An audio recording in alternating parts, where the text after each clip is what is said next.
Assalamualaikum warahmatullahi wabarakatuh. Apa khabar semua anak murid Cikgu tahun 6? Okey, jadi hari ni video ni kita nak teruskan perbincangan kita pada soalan nombor 11 hingga selesai. Jadi awak boleh buka modul awak lah. Okey, sekarang kita teruskan dengan soalan nombor 11. Dia kata, seekor kura-kura bergerak dengan kelajuan 25 meter per saat. Berapa jauhkah kura-kura boleh bergerak dalam masa 4 saat?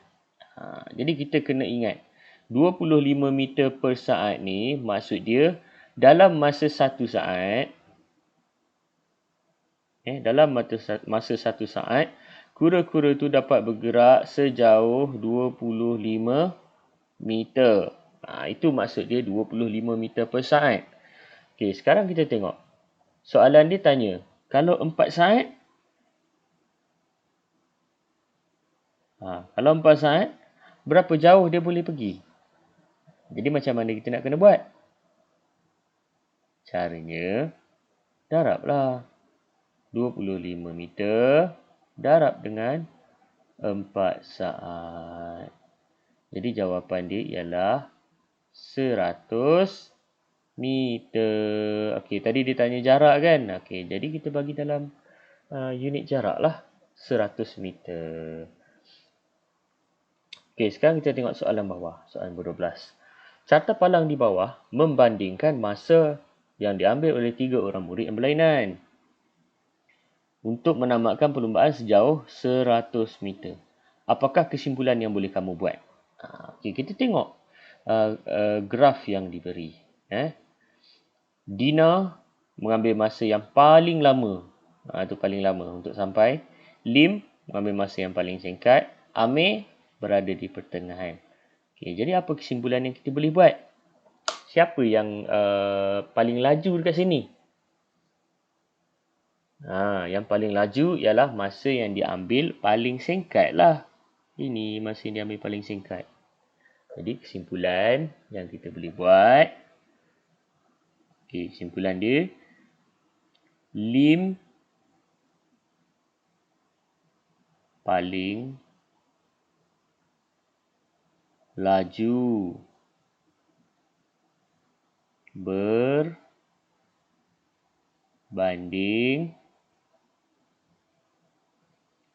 Amir. Amir. Tulisan besar lah. Nama orang huruf besar. Amir dan Dina. Dah siap soalan nombor 12. Kita teruskan ke soalan nombor 13. Kereta Amir bergerak sejauh 3 meter per saat. Berapa jauhkah kereta tersebut boleh bergerak dalam masa 5 saat? Ini sama macam soalan nombor 11 tadi. Kita kena ingat apa yang dimaksudkan dengan 3 meter per saat ni.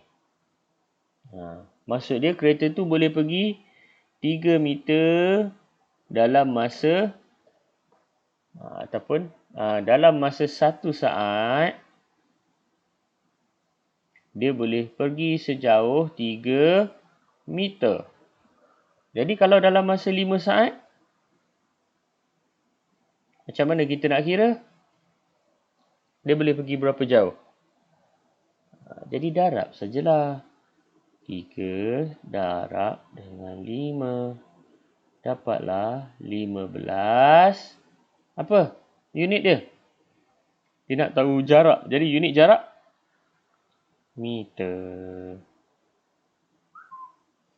Jadi itulah jawapan soalan nombor 13. Dan habis dah. Sikit saja lagi. 2 soalan saja lagi. Okey, jadual di bawah menunjukkan jarak yang dilalui oleh 4 jenis kenderaan PQRS dalam masa 2 jam. Semuanya dalam masa 2 jam. Okey, cuma jarak saja berbeza. Okey, kereta P 170 km, kereta Q 190 km, kereta R 150 dan S dapat pergi 200 kilometer dalam masa 2 jam. Kenderaan manakah yang bergerak paling laju? Kenderaan mana? Okey, kalau dia tetapkan masa yang sama, jadi kita tengok jarak yang paling jauh. Jarak yang paling jauh merupakan kenderaan yang paling laju. Jadi kenderaan mana jarak yang paling jauh? Ya, S lah yang paling laju. Jadi tulis S. Kenderaan P mempunyai kelajuan. Kelajuan berapa? Jadi dia suruh kira kelajuan. Ingat formula kelajuan. Kelajuan sama dengan jarak bahagi masa. Okey, dia nak kenderaan P. P berapa jarak dia? P jarak dia 170 bahagi dengan masa berapa? 2 jam bahagi dengan 2. Jadi berapa? 170 bahagi 2. Potong 1. Sini awak akan dapat 8, 5. Ni awak bahagilah. Bahagi. Cikgu bahagi cara singkat. Kalau awak bahagi cara panjang, 170 bahagi 2. Okey, yang ke-8 dapat 16 tolak 10, 5, 10. Okey. Selesai. Jadi dapatlah 85. 85 apa? 85 km per J kilometer per jam.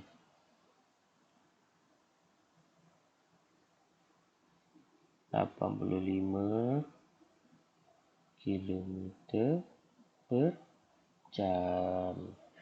Okey, jadi itu kelajuan bagi kenderaan P. Okey, sekarang kita tengok C pula. Kenderaan apa bergerak lebih perlahan daripada kenderaan Q tapi lebih laju daripada kenderaan apa? Jadi kita kena tengok kenderaan apa yang bergerak lebih perlahan daripada kenderaan Q. Q, siapa yang gerak lagi perlahan pada dia? Dia ada dua. P dan juga R yang bergerak lagi perlahan pada dia. Kan? Okey. Tetapi lebih laju. Jadi kenderaan tu lebih laju pada kenderaan apa? Jadi kita kena susun lah. Maksud dia kenderaan tu dia bukan yang paling perlahan.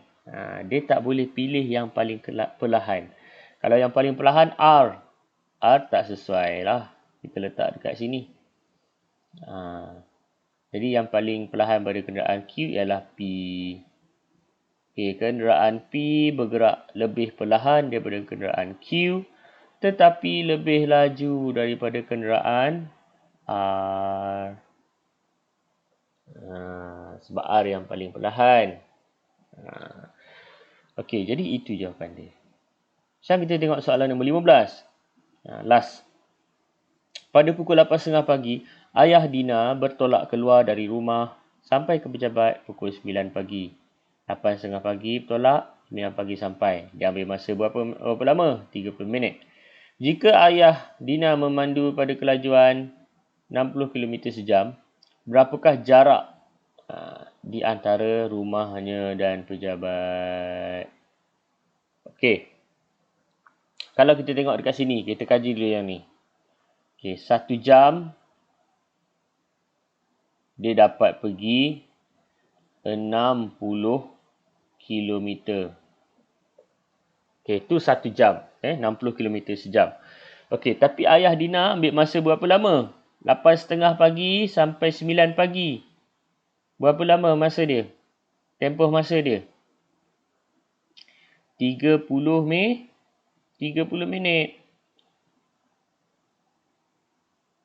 30 minit dia dah sampai ke pejabat. Sampai pejabat. Jadi berapa jauh daripada rumah Dina ke pejabat? Dia ambil masa 30 minit dia dah sampai. Kalau dia ambil masa 1 jam, cikgu terangkan sikit.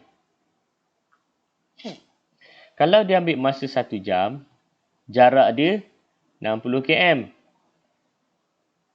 Tapi ni dia ambil masa setengah jam sahaja.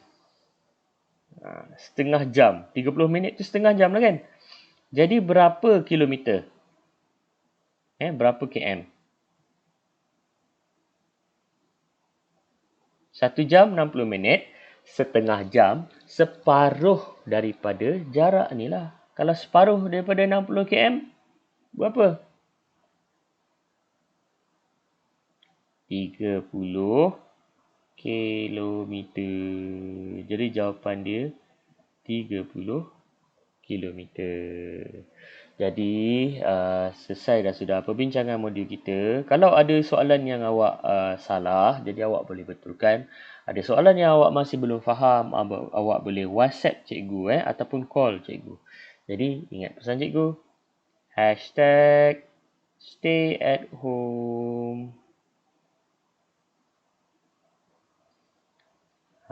Lagi apa lagi? #Stay safe. COVID kita dah semakin tinggi sekarang.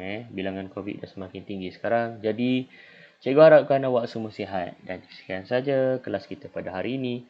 Assalamualaikum warahmatullahi wabarakatuh. Bye-bye.